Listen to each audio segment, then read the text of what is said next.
Muy buenos días, hermanos, hermanas. Les saludo en el amor del Señor.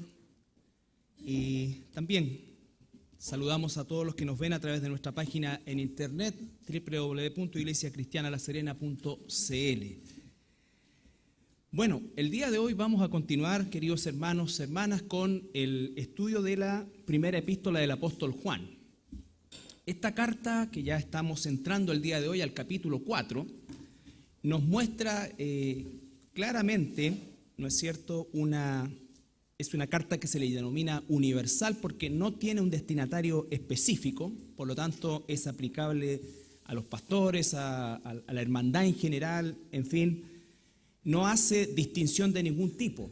Y eso significa que cada palabra que está acá tiene una aplicación personal a cada uno de nosotros y también, por supuesto, una aplicación congregacional como cuerpo de Cristo. El apóstol Juan, en su carta, nos ha dado varias advertencias relacionadas con la necesidad de evaluar nuestra naturaleza como cristianos en función de parámetros bien objetivos que tienen que ver con el fruto del Espíritu en nosotros. También nos ha advertido acerca de falsos profetas, falsos maestros, y el día de hoy va a volver a insistir en este punto y en este tema, porque es algo que es absolutamente relevante para nosotros como cristianos. La verdad que si hay algo que hoy día la iglesia cristiana en términos generales carece, o mejor dicho, lo tiene disminuido, muy disminuido, es la capacidad de discernir. Por distintas razones hemos creado una cultura que considera que la doctrina, por ejemplo, puede llegar a ser incluso algo divisivo. Y se ha generado todo un patrón de conducta a nivel del cristianismo en general, donde la doctrina casi pareciera algo peyorativo y algo que se le relaciona con el hecho de que alguien que busca y lucha por la sana doctrina, ¿no es cierto?, es alguien que no ama a los hermanos o a la gente en general. Y nada más lejos del error, ¿no es cierto? Y la razón por la cual el apóstol Juan hace un énfasis aquí es porque ha sido una problemática desde siempre en la iglesia cristiana. Y si nosotros notamos que Juan tiene una preocupación tan marcada en su carta por esta situación, imagínense 2000 años después, donde Satanás ha tenido 2000 años de tiempo para inventar otras cosas, para, qué sé yo, torcer de otras maneras, pero con el mismo objetivo de siempre, engañar. ¿Cierto? Vez tras vez vemos nosotros que la Escritura en términos generales nos dice: no seáis engañados, cuidado con el engaño. ¿Por qué? Porque es la forma en cómo Satanás ha operado desde el jardín del Edén, ¿no es cierto? Engañando. Y para poder engañar, ¿no es cierto?, nosotros debemos entender también la mecánica, o mejor dicho, la característica de este engaño. Recuerden que Satanás no va a presentarse como el mundo nos lo quiere presentar, y hasta sabemos casi que esa es una figura creada casi por él, de manera tal que la gente considere que Satanás es esta figura extraña, ¿no es cierto?, u horrible en su aspecto, y que en definitiva opera en ciertas frecuencias donde es obviamente distinguido. Pero no es así como nos muestra la Escritura que Satanás opera. Satanás opera como un ángel disfrazado, un lobo disfrazado de oveja, un ángel de luz. Entonces, y dice también que sus ministros operan de la misma manera. Entonces, la forma en que Satanás tiene de engañar, que nos conoce muy bien, es a través de situaciones muy sutiles y muy distantes de lo que nosotros podemos en un momento determinado considerar como satánico propiamente tal. Entonces, el apóstol Juan va a volver sobre este énfasis acá en el capítulo 4 y vamos a leer el día de hoy 6 versículos solamente de este capítulo 4, primera carta de Juan, capítulo 4. Vamos a ir del versículo 1 al 6. Dice así: amados, no creáis a todo espíritu, sino probad los espíritus si son de Dios, porque muchos falsos profetas han salido por el mundo. En esto conoced el Espíritu de Dios. Todo espíritu que confiesa que Jesucristo ha venido en carne es de Dios.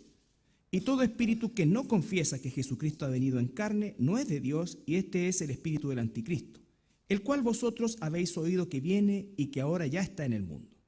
Hijitos, vosotros sois de Dios y los habéis vencido, porque mayor es el que está en vosotros que el que está en el mundo. Ellos son del mundo, por eso hablan del mundo y el mundo los oye. Nosotros somos de Dios. El que conoce a Dios nos oye. El que no es de Dios no nos oye. En esto conocemos el espíritu de verdad y el espíritu del error. Padre, gracias por tu palabra esta mañana que hemos abierto en tu nombre. Rogamos, Señor, que tu Espíritu Santo que mora en nosotros nos enseñe la verdad perfecta que se encuentra en este pasaje, Señor, y nosotros también, Señor, por medio de ese mismo Espíritu nos podamos sujetar a ella de manera fuerte, Señor, a fin, en este caso, Señor, de combatir la falsa doctrina. En el nombre de Jesús, amén. Bueno, vemos aquí al apóstol Juan, ¿no es cierto?, haciendo una advertencia con un tono cariñoso. Está hablando a los hijos de Dios, a la iglesia. Le dice, amados, amados. Pero la advertencia es clara, dice, no creáis a todo espíritu. La palabra espíritu ahí, la palabra neuma, que aparece acá en el griego, se aplica a muchos aspectos, ¿no es cierto? Y uno de esos aspectos habla también o la traduce como personas, seres humanos, ¿ya? Vale decir que lo que está diciendo que no son separados de la forma de pensar. Lo que está diciendo acá es cuando no creáis a todo espíritu, se está refiriendo a personas que son guiadas por el espíritu del error, que son guiadas por el espíritu de los anticristos, que son guiadas, ¿no es cierto?, por todo aquello que va en contra de la verdad de Dios. Y se nos dice entonces que no debemos ser nosotros ingenuos. El cristiano no debe ser ingenuo. La ingenuidad implica el hecho de no tener herramientas para hacer un discernimiento como corresponde en función de toda la cantidad de falsa doctrina que se levanta en contra del Señor Jesucristo y su evangelio. Entonces, la primera advertencia es no seamos ingenuos. Y en eso nosotros tenemos que, por supuesto, ver 2 Timoteo, capítulo 4, versículo 3, que nos hace una advertencia gigantesca. 2 Timoteo, capítulo 4, versículo 3. Está hablando en relación a la predicación en todo tiempo y fuera incluso de tiempo. 2 Timoteo 4,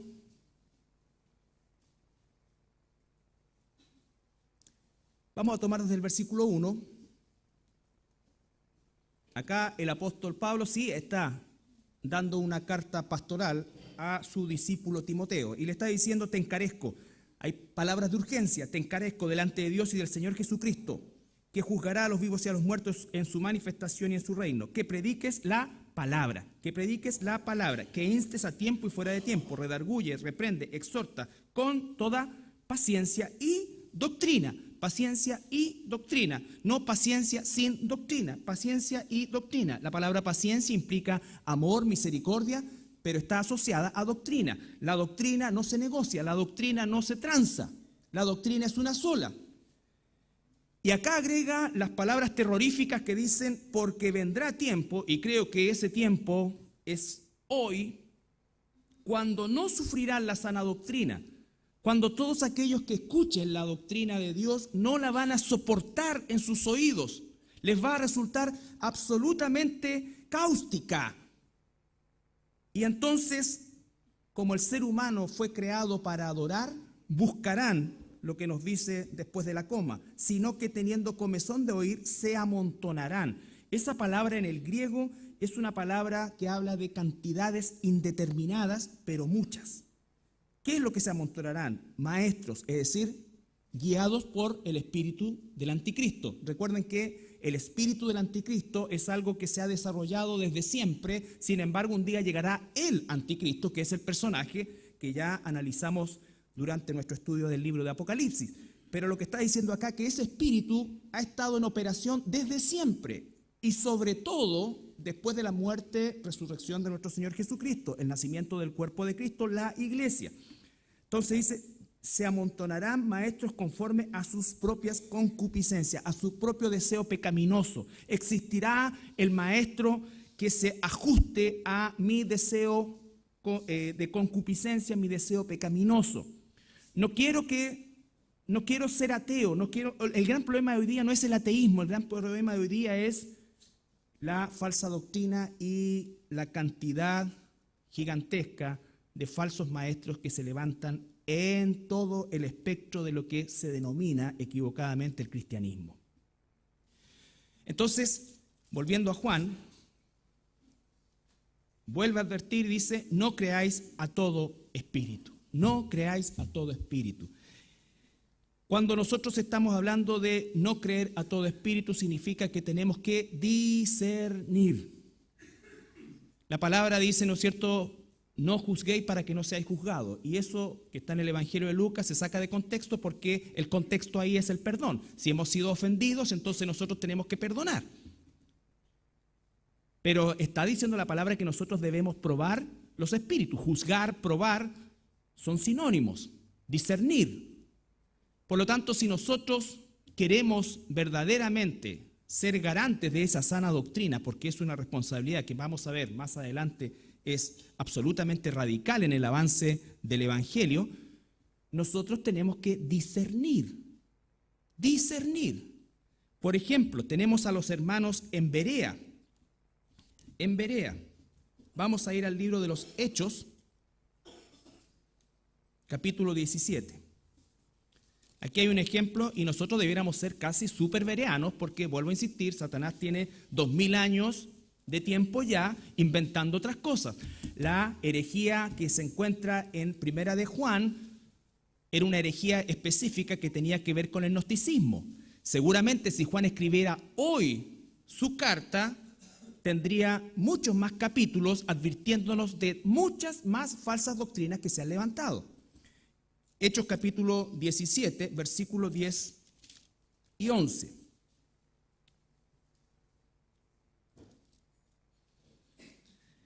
Inmediatamente los hermanos enviaron de noche a Pablo y a Silas hasta Berea, y ellos, habiendo llegado, entraron en la sinagoga de los judíos. Y estos eran más nobles que los que estaban en Tesalónica, pues recibieron la palabra con toda solicitud, escudriñando cada día las Escrituras para ver si estas cosas eran así. Ellos eran más nobles que los de Tesalónica, dice, y eso se medía no en los recursos que tenían, no en el linaje que tenían, sino que en el celo que tenían por escuchar, y ellos estaban escuchando a un apóstol verdadero. ¿Cuánto más nosotros? No crea a cualquier pastor, no crea a cualquier profeta, no crea a los apóstoles modernos. Es más, arranque de ahí, salga de ahí. Ya hemos largamente enseñado en esta nuestra iglesia lo herético que son todos estos ministerios. Por lo tanto, yo puedo decir, como dijo Pablo a los hermanos en Mileto, yo estoy limpio de la sangre de todos, porque no he rehuido enseñar todo el consejo de Dios. Todo el consejo de Dios. Y eso implica que nosotros usamos nombres con responsabilidad. Cuando yo hablo de Cash Luna, Guillermo Maldonado, Dante Gebel, en fin, todos estos grandes personajes latinos que se han transformado en verdaderos artistas. Es porque Pablo también nos enseña así. Él dice Himeneo y Fileto. Y habla que ellos se desviaron. Ellos están diciendo que la resurrección ya ocurrió. Pablo habla de Alejandro el Candelero, el que me ha causado grandes males. Habla de un Diótrefes que se volvió orgulloso y no dejó entrar a los apóstoles. Da nombres. Nosotros tenemos que dar nombres porque la gente tiene que saber. No podemos hablar en forma etérea y decir, mira, hay un hombre por allá que ustedes saben que es de cierto país. No. Y por supuesto hacernos responsables de eso con las consecuencias que pueda traer. Pero cuando uno piensa en cómo está el mundo hoy, hay un dicho que dijo el pastor Charles Spurgeon por allá por el siglo XVIII. Al final de sus años de ministerio, él dice, llegará el día en que ya no habrá pastores alimentando el rebaño, sino que habrá payasos entreteniendo a las cabras. Y eso es lo que está pasando hoy día, hermano.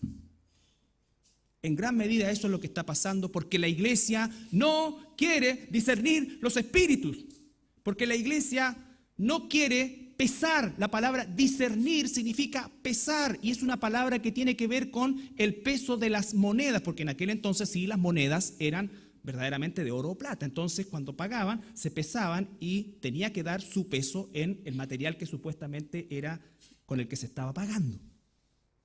Y esa es una misión y es una ordenanza capital y radical de la iglesia. Si la iglesia no ejerce ese discernimiento, dime quién. Dime quién. ¿Quién le va a decir a la gente que lo que está escuchando no viene de Dios?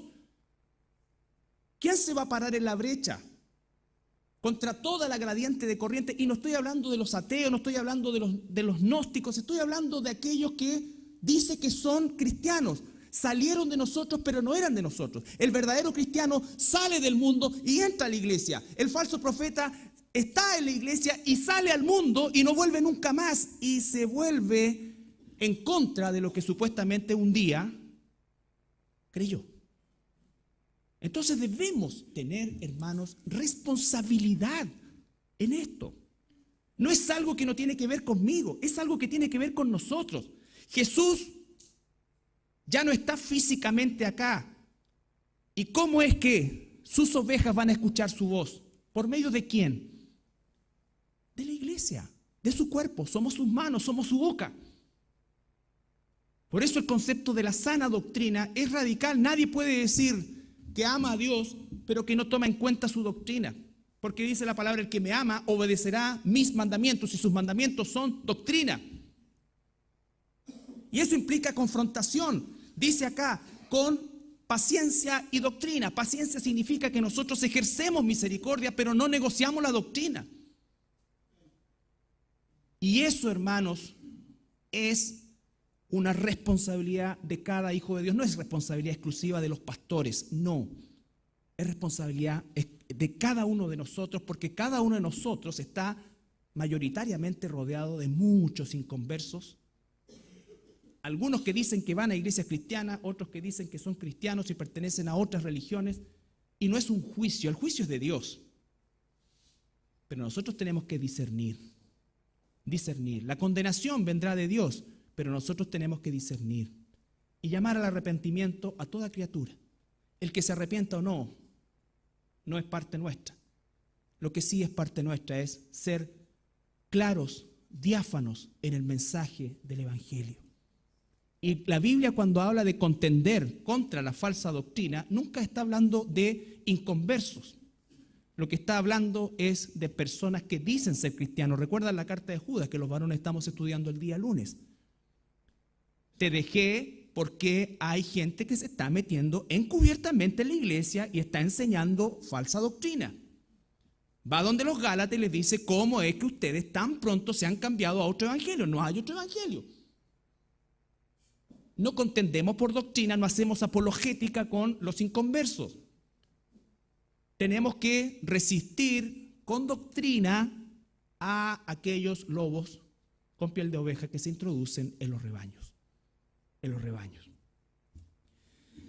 No creáis a todo espíritu. Probad los espíritus, sí son de Dios. Probad a las personas, sí son de Dios. Los bereanos, el apóstol Pablo les enseñaba, y los bereanos iban a su Biblia, que en aquel entonces seguramente era un ejemplar por muchos, y se está refiriendo específicamente al Antiguo Testamento, porque Pablo, ¿qué es lo que usaba para predicar a Cristo y comprobarle a la gente que Jesús es el Mesías por medio de todas las cientos de profecías mesiánicas que se encuentran en el Antiguo Testamento? Pero los bereanos comprobaban eso. Comprueba usted cada vez que recibe una predicación después de esto, ¿qué es lo que hemos dicho todo el tiempo? Si usted no tiene algo que está estudiando personalmente, porque a lo mejor le es un poco más difícil, lo que sea, siga el estudio. Estudiamos un año la carta a los Efesios y usted tiene un año para comprobar con todos los versículos que le damos, con todos los argumentos que le damos, para ver si eso es así en su Biblia. Estudiamos ya, llevamos meses en la primera carta de Juan. Espero que todos los días en su tiempo devocional usted compruebe lo que dice acá y que sea concordante con lo que se dice acá. Nunca se salte el púlpito cuando busque a Satanás, porque Satanás no tiene problemas en subirse al púlpito por medio de un falso profeta, porque no hay lugares sagrados. Lo sagrado es lo que mora en nosotros, el Espíritu Santo. Y entonces, si ese Espíritu Santo no se usa para ejercer el discernimiento, entonces nosotros estamos fallando, estamos pecando. No creáis a todo espíritu, sino probad los espíritus si son de Dios. Y vuelve a decir, porque muchos falsos profetas han salido por el mundo. Recuerden, la palabra eclesía es salir fuera, pero se está refiriendo a que los hijos de Dios salimos del mundo y venimos a la iglesia. Los falsos profetas salieron de nosotros, pero no eran de nosotros, y van al mundo. Entonces, ¿de dónde se producen los falsos profetas? De la misma iglesia. Por eso dice el Señor que crece el trigo y la cizaña. El trigo y la cizaña. Él a su tiempo mostrará cuán cizaña es aquel que se decía trigo, y la iglesia tiene que ejercer su ministerio de discernimiento. Tiene que ejercer su ministerio de discernimiento. ¿Cómo es posible que haya falsos profetas que llenen estadios, que llenen lugares y que nadie los confronte?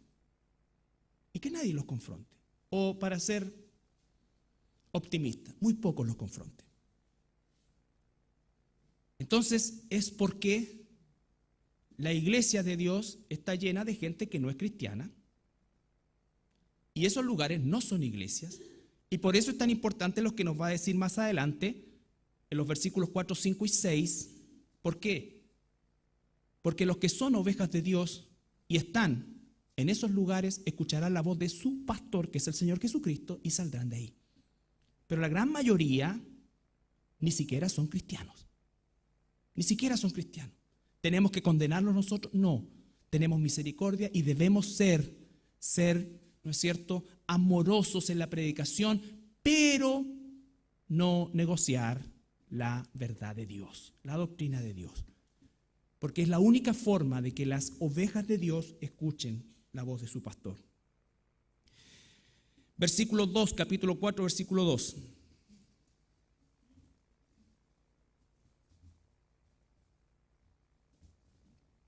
En esto, capítulo 4 de Primera de Juan, en esto conoced el Espíritu de Dios. Todo espíritu que confiesa que Jesucristo ha venido en carne es de Dios, y todo espíritu que no confiesa que Jesucristo ha venido en carne no es de Dios, y este es el espíritu del anticristo, el cual vosotros habéis oído que viene. Lo que está hablando el apóstol Juan acá se está circunscribiendo en el concepto temporal del texto a la falsa doctrina que en aquel entonces era la más temida y la que estaba causando mayores estragos en la iglesia, y era una falsa doctrina, pertenecía a todo lo que es el gnosticismo. Ya hemos hablado acerca del gnosticismo cuando comenzamos y introdujimos la carta, ¿no es cierto? Pero este concepto del gnosticismo decía que Jesús no era Dios, que Jesús fue un hombre común, que al momento de bautizarse recibió el Espíritu Santo, pero al momento de estar crucificado, Dios le quitó el Espíritu Santo y quien murió en la cruz fue un simple hombre. ¿Cómo llega a esa conclusión? Largo de explicar, pero lo terrible era que la gente lo empezó a creer. Lo empezó a creer. Y entonces Juan tiene que remecer. Y hoy día nosotros, ¿cuánta falsa doctrina puede haber en relación a eso? Tenemos una secta inmensa como los Testigos de Jehová, que dicen que Jesús no es Dios, que Jesús es el arcángel Miguel, no sé cómo hacen esa fórmula. Que dicen que Jesús es la primera creación de Dios, pero que no es Dios. Si Jesús no es Dios, el pago en la cruz no fue suficiente, porque la ofensa del pecado ofendió a Dios. Y el reclamo de la justicia de Dios, el precio para satisfacer su justicia, no podía ser menor a Dios. No le hicieron un paquetito con varios ángeles importantes, un par de arcángeles, ¿no es cierto? Y los mejores seres humanos toman eso más o menos como que para equiparar. No, no existe eso. La justicia de Dios podía ser satisfecha solamente por Dios. Y entonces, si Jesús no es Dios, todavía estamos en nuestros pecados y somos más dignos de conmiseración que cualquiera. Si Jesús no hubiese sido Dios, hubiese muerto y no habría resucitado, porque el amén del Padre que su justicia fue satisfecha es la resurrección de Jesucristo. Entonces toda la cristología de aquel entonces estaba torcida o empezando a torcerse por causa de esta filosofía gnóstica que era liderada por un falso maestro llamado Cerinto. Dice la historia que Cerinto participaba de una iglesia. Y esto comenzó a salir de la iglesia. Esto no salió del panteón griego, esto salió de la iglesia. Entonces, probar los espíritus. Ahora, ¿cómo los vamos a probar? ¿Cómo vamos a probar a los falsos maestros, a la falsa doctrina? Recordemos Efesios 4:14.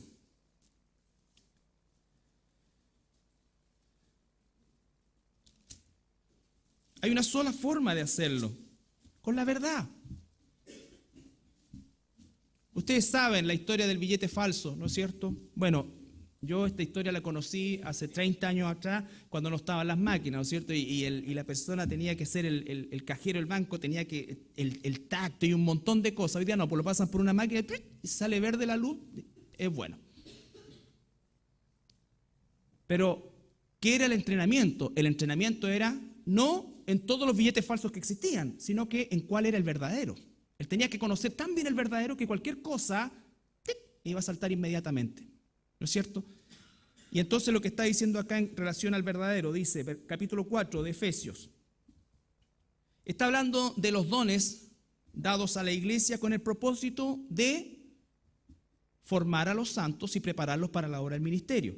Dice el versículo 4:14, para que ya no seamos niños fluctuantes, llevados por doquiera de todo viento de doctrina, por estratagema de hombres que para engañar emplean con astucia las artimañas del error, sino que siguiendo la verdad en amor, crezcamos en todo aquel que es la cabeza, esto es Cristo. Está hablando de la iglesia, ¿no es cierto? Y entonces dice, para que ya no seamos como niños que fluctuamos en función de la doctrina. Y entonces si tú tienes niños pequeños, sobre todo en esta época, tú le enseñas a ese niño pequeño, mira, yo te voy a venir a buscar al colegio. No te vas con nadie, aunque te ofrezca un tablet, aunque te ofrezca, porque ya caramelo los niños no lo llevan ni una parte. ¿Ya? No te vas, ¿no es cierto? Y el niño tiene que estar concientizado. Bueno, los cristianos muchas veces no operan así. Ay, que aparece alguien allá. Uy, me invitaron a un culto, estuvo precioso. ¿Y qué pasó? No sé, pero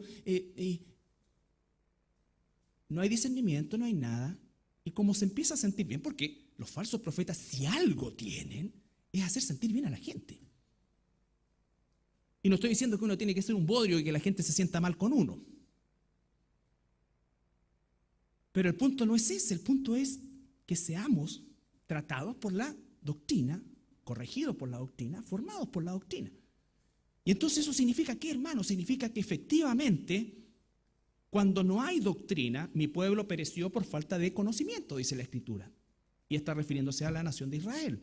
Así también, la iglesia dice incluso que si es posible, engañará a los escogidos. Pero lo que Satanás no sabe es que no es posible, porque los escogidos nunca podrán ser engañados permanentemente. ¿Por qué? Porque somos hijos de Dios.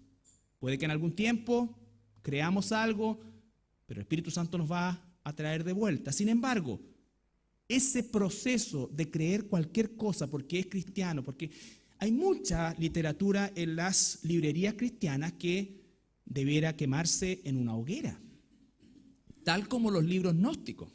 No todo lo que dice cristiano es cristiano. No, mira, lo escribió esta persona, es un libro cristiano, es una película cristiana. Examina, hay conceptos doctrinales. Ahora, tú puedes tener discernimiento para ver una película que quizás tiene rasgos de cristiano, pero sabes que teológicamente no está bien, ok. Pero el grueso no tiene eso. Y se queda con la imagen de la película.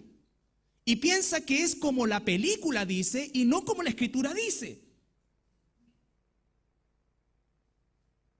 Entonces, eso, hermanos, es a lo que se refiere este discernimiento. Hay personas que ven películas cristianas, seriales cristianas o basadas en hechos bíblicos, para ser más exacto, ¿no es cierto? Y dice basada en hechos bíblicos, pero no es así. Hay gente que cree que esos gigantes que salieron en Noé, en el cine, que son como de piedra, así eran. ¿Dónde dice eso en la Escritura? Y comienzan con fábulas y fábulas y fábulas. ¿Por qué no conocen la Escritura? Y se quedan con eso en su cabeza, en su mente, y después lo propagan. Y después lo propagan. Entonces, si tienes discernimiento, puedes ver películas. Hay algunas que son bastante buenas en el sentido de la trama, qué sé yo, de los efectos, todo. Pero si conoces bien la verdad, puedes discernir eso. Lo triste es que la gran mayoría no conoce la verdad y se queda con eso. Y se queda con eso. Entonces, cree que sabe de Dios porque ha visto muchas películas. Cree que sabe de Dios porque ha leído libros escritos por personas cristianas. Cree que sabe doctrina porque ha leído libros de personas cristianas que hablan de un cierto punto de vista en relación a un pasaje bíblico, una doctrina bíblica, pero no ha leído la Biblia. Y esa es una responsabilidad nuestra. ¿Cómo vamos a empezar a llenarnos de literatura y de cosas si no conocemos la Biblia? ¿Cómo vamos a discernir si este libro, este comentario no es de Dios? O no se ajusta, o nos suena raro a lo que hemos estudiado en la Escritura. ¿Cómo va a pasar eso? No va a pasar si no entrenamos en la doctrina y nos vamos a dejar llevar. Y así es como poco a poco también se aceptan enseñanzas de falsos profetas, falsos maestros. Y entonces la persona se pone dura porque se siente bien ahí. Se siente bien ahí. Siente que el Espíritu se le manifiesta. Pero si la experiencia no está basada en una sólida doctrina, ten cuidado. Porque lo más engañoso que tenemos los seres humanos son las emociones y los sentimientos. Siento que lo amo. Me ha cacheteado 3 veces, pero siento que lo amo. Los sentimientos nos hacen perder la objetividad, nos emboban. Siento que es de Dios, siento. Si el sentir no está afirmado, entonces Dios se equivocó en darnos una Biblia. No habría mandado un libro de La Rosa de Guadalupe, no sé, una cosa así. Pero no 15 siglos de doctrina. Somos responsables, hermano. Somos responsables. Y yo hoy día quiero que tú y yo asumamos esa responsabilidad. Como los bereanos, estudiemos, si estamos estudiando Efesios, porque acá, por lo menos la mecánica de nuestra iglesia, no es ni mejor ni peor, pero es la que tenemos, y creo a mis ojos delante de Dios y la responsabilidad que me compete, que la mejor forma de estudiar la Escritura, por lo menos corporativamente, es esto, tomar un libro y exprimirlo lo más que podamos. Pero te aseguro que terminando acá, al capítulo 4 y estos 6 versículos, todavía le queda jugo, en tu casa sigue. Porque le queda. Pero tienes algunas directrices. Entonces a veces, bueno, ¿y qué puedo leer yo? Tenemos un año. El próximo año, si estamos aquí todavía, vamos a estudiar Filipenses y así, y vamos a estudiar todo el Nuevo Testamento. Y si nos queda más vida y después ya tengo 70 años y todavía estoy cuerdo, ¿no es cierto? Seguramente volveremos a empezar, porque de eso se trata, no inventamos nada, no hay innovación. El cristianismo no es innovar. El cristianismo es ser fiel a un mensaje dado hace 2000 años y a una escritura escrita y comenzada a escribir hace 4000 años. No hay innovación. Jesucristo es el mismo ayer, hoy y por los siglos. Y cuando digo Jesucristo, digo su palabra, porque Él dice, yo soy la verdad, Él es la verdad. Y la verdad es la escritura.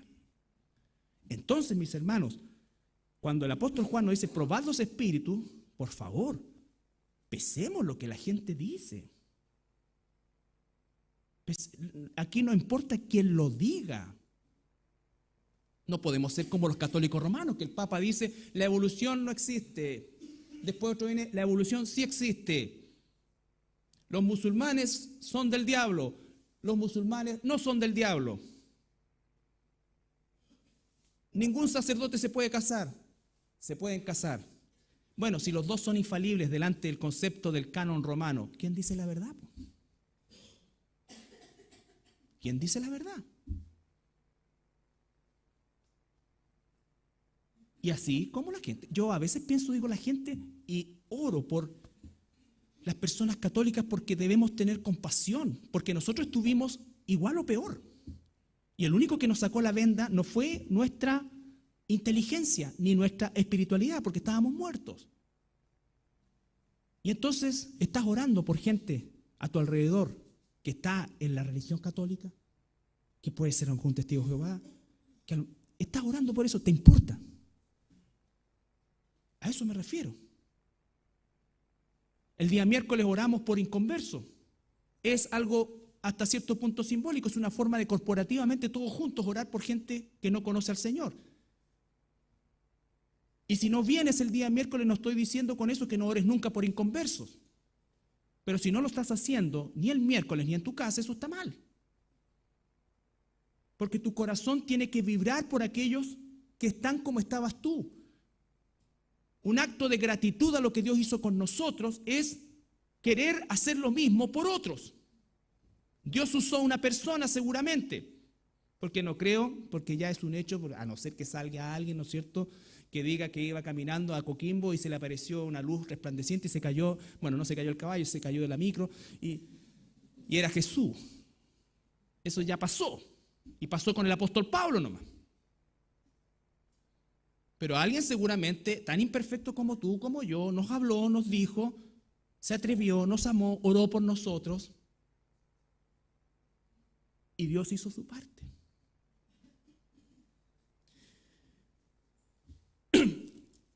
Vamos a volver a Primera de Juan.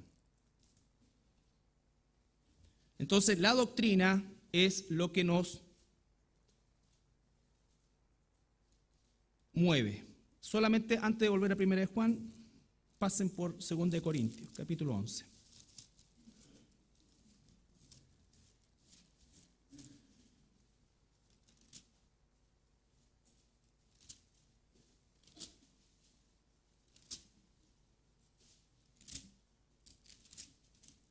Segunda de Corintios, capítulo 11, versículos 13 al 15. Se está refiriendo Pablo también exhortando a la iglesia de Corinto, que era dada a escuchar sin ningún tipo de filtro falsos profetas, falsa enseñanza.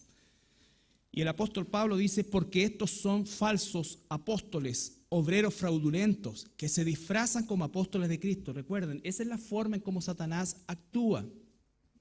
Satanás no va a entrar allá como, ¿no es cierto?, esa gárgola con cola, no va a entrar así, porque seguramente si entra así, el 90% de los que están aquí va a salir corriendo. Porque estos son falsos apóstoles, obreros fraudulentos que se disfrazan como apóstoles de Cristo. Y no es maravilla, porque el mismo Satanás se disfraza como ángel de luz. Y qué bien que lo hace. Así que no es extraño si también, mira esto, sus ministros, esos falsos profetas, esos falsos pastores, son ministros del diablo. Son ministros de Satanás. Ministros de justicia, cuyo fin será conforme a sus obras. Sus ministros. Entonces, hay ministros de Dios, ministros de Satanás. ¿Cómo vamos a distinguir? Por la simpatía, por la cantidad de gente que los escucha, por la cantidad de libros que venden. ¿Por qué? La doctrina. La doctrina. Entonces la doctrina sí en un sentido divide lo falso de lo verdadero, pero une. Porque todos los que somos de Cristo estamos bajo una misma doctrina, un solo Dios, un solo bautismo, un solo Señor, un solo Dios y Padre nuestro, dice Efesios. Entonces es fundamental. Ahora, volviendo al capítulo 4, ahora sí, primera de Juan 4, desde el versículo 4 al 6, esa segunda parte nos habla de algo muy, muy esperanzador para nosotros, que es el que somos hijos de Dios. Hijitos, vosotros sois de Dios y los habéis vencido. Fíjate qué maravilloso. Recuerden el contexto de los falsos profetas. Hijitos, somos hijos de Dios y hemos vencido a los falsos profetas. ¿Por qué? Porque hemos discernido. Pero no significa que hemos terminado, porque se van a seguir presentando. Pero hemos vencido. Todos nosotros salimos de alguna parte falsa, algún falso profeta, algún falso maestro. Ya sea en una iglesia denominada cristiana, ya sea en el catolicismo romano, ya sea en el ateísmo, ya sea en la masonería, ya sea donde sea, el Espíritu que está en nosotros, que es el Espíritu Santo, porque somos hijos de Dios, ha vencido esa doctrina. Pero debemos mantenernos atentos. Porque cuando dice en el versículo 1, no creáis a todo espíritu, está hablando en un presente permanente.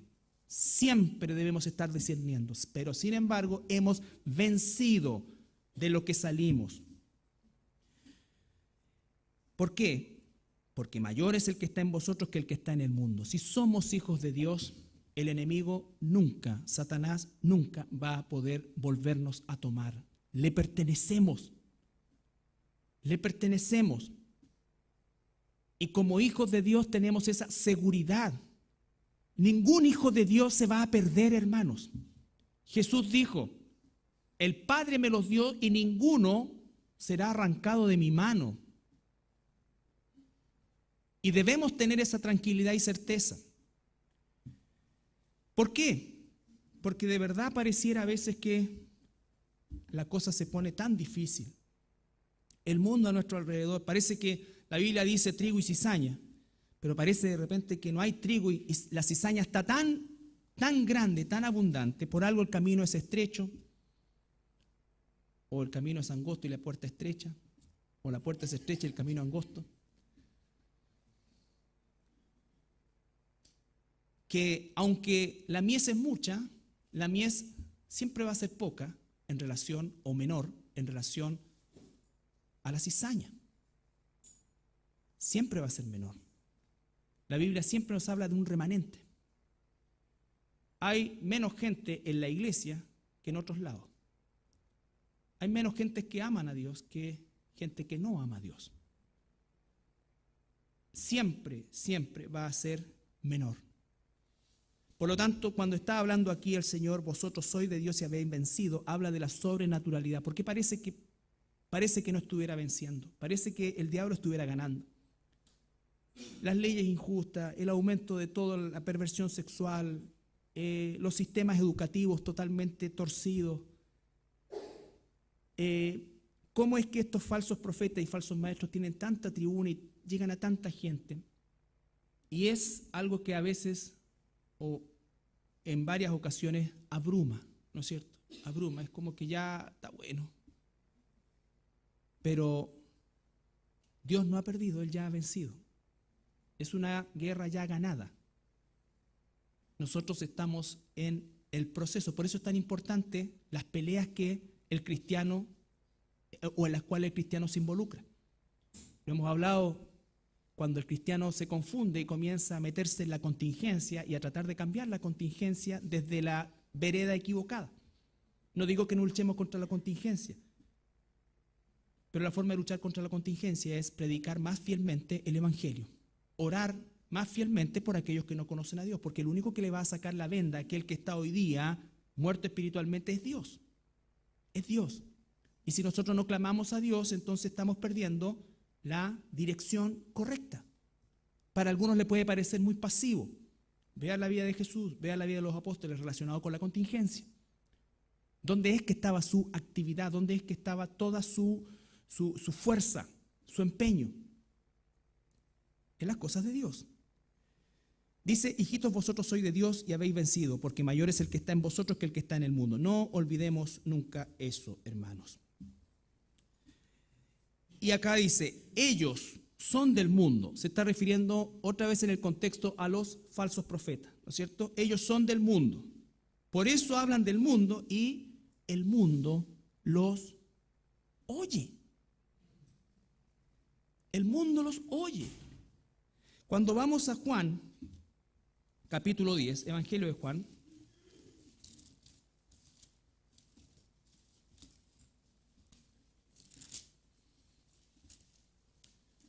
versículo 14 y 15,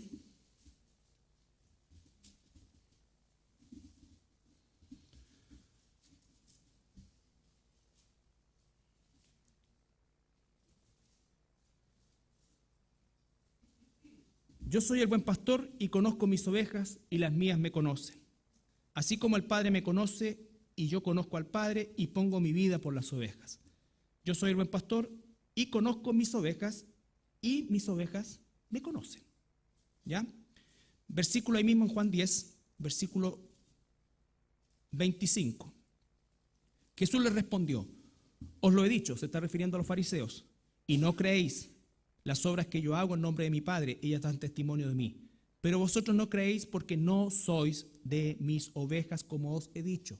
Si lo complementamos o lo unimos con lo que anteriormente leímos, diría, ¿no es cierto?, que efectivamente los que son ovejas de Dios escucharán la voz de Dios. Ahora, no nos convertimos en ovejas cuando escuchamos la voz de Dios, porque somos ya ovejas, aunque no lo supiéramos. Porque somos ovejas, seguimos la voz de nuestro pastor. Y eso es lo que hace fundamental la predicación del Evangelio basado en la sana doctrina. Porque en todos estos lugares y en todo rincón, aún en el más terrible y alejado de Dios, hay ovejas de Dios. Y por eso es que Dios nos manda en todo lugar, no nos saca del mundo, porque nos ha puesto como su voz para llamar a los suyos. Los que son suyos, aunque estén en el ambiente menos cristiano que uno se pueda imaginar, van a escuchar la voz de Dios y saldrán de ahí. No por obra nuestra, sino por la voz de Dios. Dios nos comisiona para llevar su voz. Romanos dice, ¿cómo creerán si nadie les habla? La predicación de la palabra es fundamental en el plan de Dios. Nosotros no somos los agentes de conversión, pero nosotros somos los que llevamos la voz de Dios, y por eso es que nuestra mayor preocupación y ocupación y misión es hablar la palabra de Dios de manera correcta. Correcta. Porque si nosotros empezamos a predicar pensando en la gente, en el mundo, va a ocurrir el gran error del evangelismo en el siglo XX, que fue, ¿qué es lo que le gusta a la gente? ¿Qué es lo que le gusta a la gente? ¿Qué es lo que no le gusta a la gente? A la gente no le gusta que la confronten, no le gusta que le digan esto. No. Empecemos a sacar infierno, condenación, esto, allá, allá. ¿Qué nos va quedando? Amor, amor, amor. Y entonces Dios te ama. ¿Sabes qué? Cuando yo a alguien le predico el evangelio, no sé si Dios lo ama. Porque si no lo ama, lo aborrece.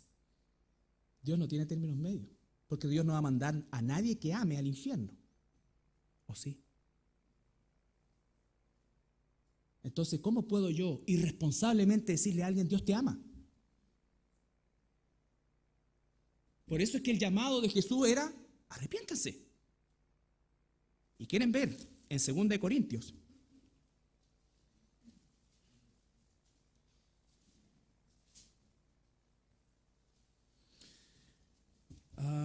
Antes de eso, 2 Timoteo, antes de eso, capítulo 2, versículos 24, 25 y 26.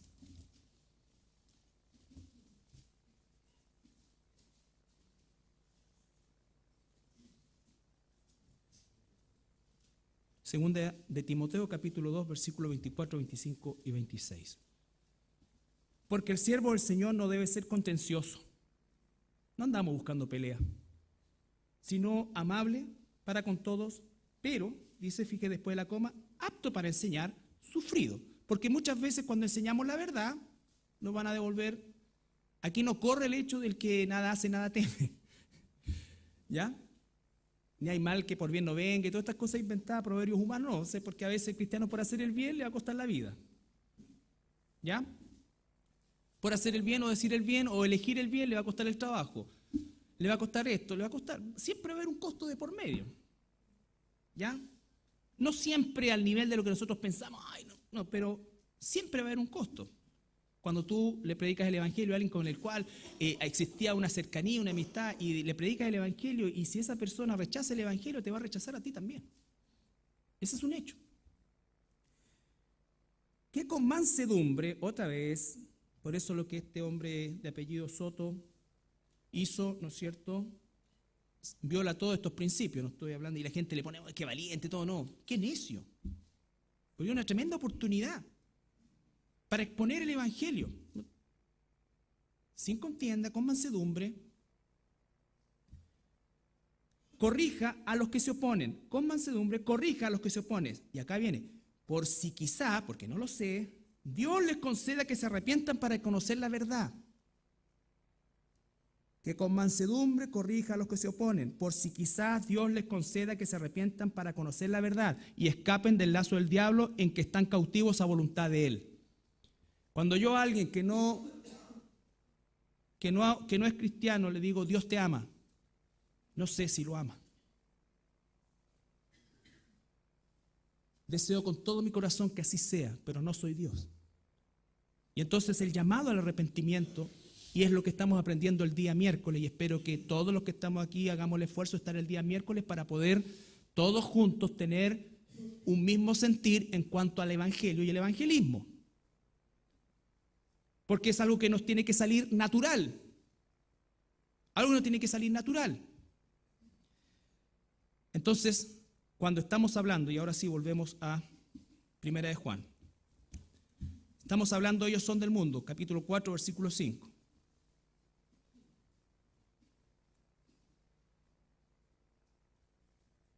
¿Recuerdan Juan?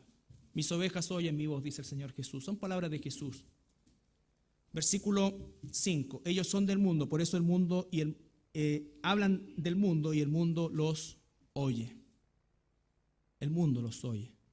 Cuando nosotros al mundo nos ponemos frente al mundo y decimos, no es así, arrepiéntanse, vuélvanse de esto, vuélvanse de esto. Pablo le dice a aquellos que estaban sacrificando por el milagro que habían hecho, no, por favor, no, se puso de rodillas y le dijo, no, si a esto hemos venido, a que se vuelvan de todo esto. Y finalmente lo apedrearon, creyéndolo muerto, lo sacaron, pero se vuelve a levantar y vuelve a entrar a la casa, a la ciudad. Entonces, pero el mundo va a oír a los que son del mundo. Cuando vamos ahora sí a 1 Corintios, capítulo 2, ya estamos terminando.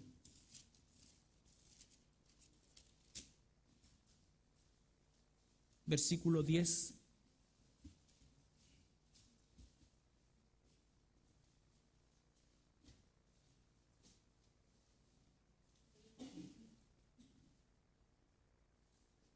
Bueno, el versículo 10 dice, está hablando de lo que es locura para el mundo, ¿no es cierto? El versículo 10 dice, pero Dios nos la reveló a nosotros por el Espíritu, porque el Espíritu todo lo escudriña aún lo profundo de Dios. Salta al versículo 14, después tiene que leer todo el pasaje, pero por tiempo, vamos al 14. Pero el hombre natural, aquel sin Dios, aquel muerto espiritualmente, no percibe las cosas que son del Espíritu, no percibe las cosas del Espíritu. Mis ovejas oyen mi voz. El hombre natural no percibe las cosas del Espíritu de Dios, porque para él, ¿qué cosas son? Locura. Y no las puede entender porque se han de discernir espiritualmente. En cambio, el espiritual juzga todas las cosas, pero no es juzgado por nadie. Porque ¿quién conoció la mente del Señor? ¿Quién la instruirá? Más nosotros tenemos la mente de Cristo. El hombre natural, sin Dios, le parece locura. Pero en medio de un ambiente de inconversos, de seres humanos sin Dios, como fuimos nosotros, cuando tú predicas el verdadero evangelio, aquellos que son ovejas de Dios, que aún no lo saben, escucharán su voz y saldrán de ahí. Eso es el concepto de eclesía. De eclesía. Entonces, hay una fiesta de animalitos. Una fiesta de animalitos.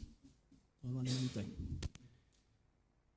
Patitos, conejos, gallina, en fin, todo lo que te puedas imaginar.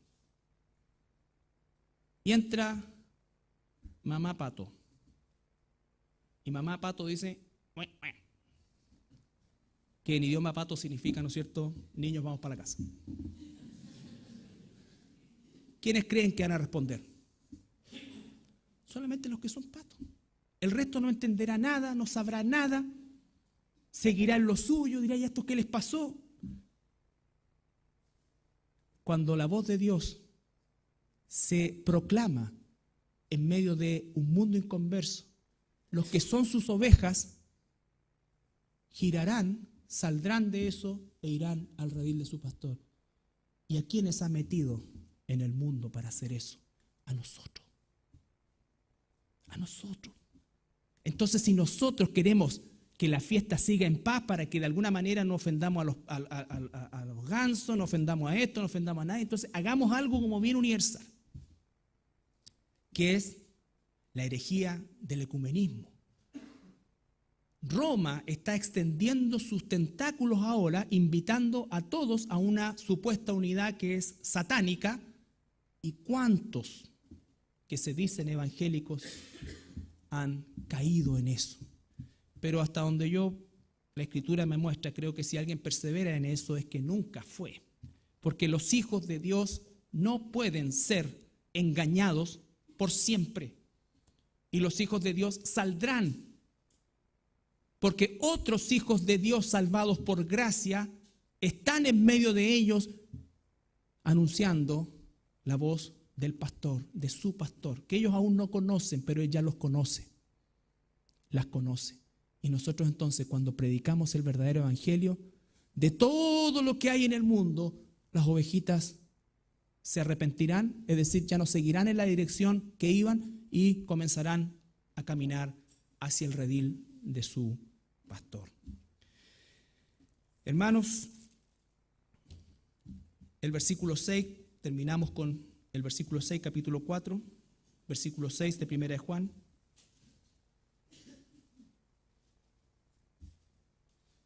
Y quisiera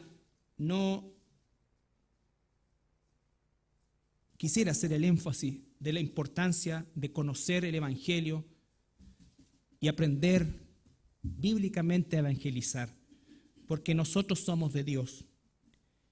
El que conoce a Dios nos oye, el que no es de Dios no nos oye. Por eso es que nosotros no tratamos de que la gente se convierta forzosamente.